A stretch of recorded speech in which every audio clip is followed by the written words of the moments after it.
भगवान श्री कृष्ण क्यों कभी वापस नहीं लौटे वृंदावन? एक नहीं, मिलती है कई वजह। सनातन मान्यताओं के अनुसार श्री कृष्ण जी को भगवान विष्णु का ही मानव अवतार माना गया है। उन्होंने अपना जीवन गोकुल से लेकर मथुरा, वृंदावन और द्वारका में बिताया। लेकिन माना जाता है कि सबसे अधिक वह वृंदावन से ही प्रेम करते थे। परंतु फिर भी मथुरा चले जाने के बाद उनका कभी लौटना नहीं हुआ। इसके पीछे एक नहीं बल्कि कई कारण मिलते हैं। भगवान कृष्ण क्यों कभी वापस नहीं लौटे वृंदावन? भगवान विष्णु का ही रूप माने गए हैं श्री कृष्ण। श्री कृष्ण ने अपने जीवन में की है कई लीलाएं। जरासंध के कारण छोड़ना पड़ा था मथुरा। धर्म डेस्क, नई दिल्ली। श्री कृष्ण ने कई लीलाएं की हैं, जिन्हें लोग आज भी याद करके आनंदित हो उठते हैं। भगवान श्री कृष्ण ने अपने जीवन का अधिकतम समय वृंदावन में बिताया है। यह बात भी किसी से छिपी नहीं है कि वृंदावन और वृंदावन वासियों से कान्हा कितना प्रेम करते थे। लेकिन इसके बावजूद मथुरा जाने के बाद वह कभी वृंदावन नहीं लौटे। क्या आप इसका सही कारण जानते हैं? अगर नहीं तो चलिए जानते हैं इसके पीछे की वजह।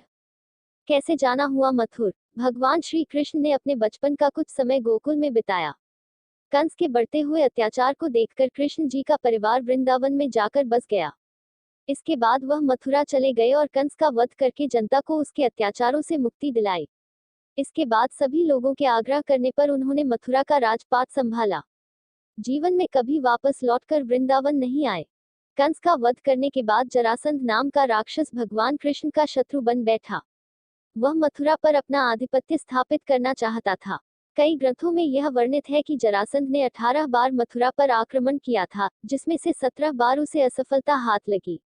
18वें आक्रमण में वह विजय प्राप्त करने में सफल रहा। मथुरा छोड़कर वापस वृंदावन न जाने का एक यह भी कारण था, क्योंकि मौका मिलते ही जरासंध मथुरा पर हमला कर देता।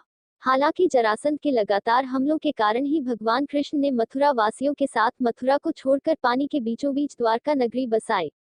इसके बाद भगवान कृष्ण द्वारिकाधीश कहलाने लगे।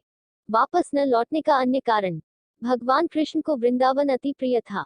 वह दूर रहते हुए भी वृंदावन और वृंदावन वासियों को सदैव याद करते रहते थे, क्योंकि जितना पावन स्नेह उन्हें वृंदावन में प्राप्त हुआ, उतना कहीं और मिलना संभव नहीं था। लेकिन वह जानते थे कि यदि वह वापस लौटते हैं तो वृंदावन के लोग उन्हें वहां से आने नहीं देंगे। भगवान कृष्ण जानते थे कि वृंदावन जाना उनकी लीला में नहीं था। तब उन्होंने अपने मित्र उद्धव को वृंदावन भेजकर अपना संदेश गोपियों तक पहुंचाने को कहा।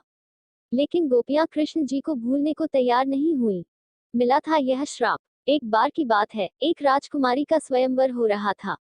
उस राजकुमारी से नारद मुनि भी विवाह करना चाहते थे। सहायता के लिए वह भगवान विष्णु की शरण में पहुंचे और कहा कि मुझे अपने सामान सुंदर बना दीजिए।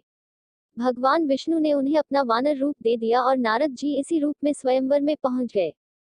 नारद जी को लग रहा था कि भगवान विष्णु जैसा स्वरूप देखकर राजकुमारी उन्हें ही वरमाला पहनाएंगी। लेकिन राजकुमारी ने उन्हें छोड़कर भगवान विष्णु के गले में माला डाल दी। साथ ही सभा में नारद जी का उपहास भी हुआ। इस पर नारद जी भगवान विष्णु से क्रोधित हो गए और भगवान विष्णु को नारायण को वियोग का श्राप दे दिया था। उस शाप के फलस्वरूप द्वापर युग में कृष्ण जी को राधा रानी से वियोग सहना पड़ा। डिस्क्लेमर, इस लेख में निहित किसी भी जानकारी, सामग्री, गणना की सटीकता या विश्वसनीयता की गारंटी नहीं है। विभिन्न माध्यमों, ज्योतिषियों, पंचांग प्रवचनों, यताओं, धर्म ग्रंथों से संग्रहित कर ये जानकारियां आप तक पहुंचाई गई हैं। हमारा उद्देश्य महज सूचना पहुंचाना है। इसके उपयोगकर्ता इसे महज सूचना समझकर ही ले। इसके अतिरिक्त इसके किसी भी उपयोग की जिम्मेदारी स्वयं उपयोगकर्ता की ही रहेगी। यह भी पड़े आर्थिक तंगी से चंद दिनों में मिलेगा छुटकारा। वरुथिनी एकादशी पर जरूर करें ये उपाय। मुश्किल में रोहिणी आचार्य का नामांकन। बीजेपी ने गिनवाई कई गलतियां। नागरिकता पर भी फ्रेंड आपके लिए नहीं टू खायर आशा काटर हन की आप लॉग ऑन। पहले वीडियो को लाइक कीजिए, सब्सक्राइब कीजिए, शेयर कीजिए, कमेंट कीजिए, फॉलो कीजिए। जय हिंद, जय भारत। अगला वीडियो में सेवा करने का मौका दीजिए फ्रेंड। फिर मिलेंगी।